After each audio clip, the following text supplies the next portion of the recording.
আমি সেই ৫১ বছর বয়সী শাহরিয়ার মোর্শেদ খান, মিডিয়ান পাবলিকেশনের সম্পাদক পদপ্রার্থী, আমার ব্যালট নম্বর ৮। তো আমি একজন মিডিয়ার প্রার্থী হিসেবে কিছুক্ষণ আগে কেন্দ্রে আসলাম। পরিস্থিতি খুব এখন পর্যন্ত অনুকূল অবস্থা দেখছি।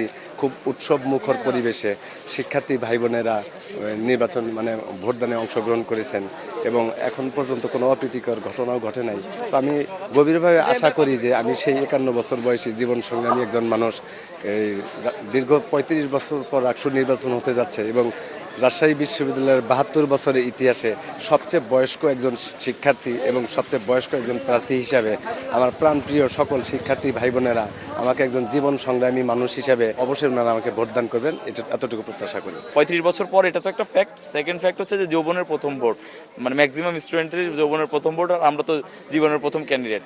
সো সেই জায়গা থেকে মিশ্র প্রতিক্রিয়া আর কি আমাদের জায়গা থেকে আমরা উৎসব এটাকে এনজয় করতেছি। ডেফিনেটলি এখন পর্যন্ত ইতিবাচক, এখন পর্যন্ত কোনো অভিযোগ নাই।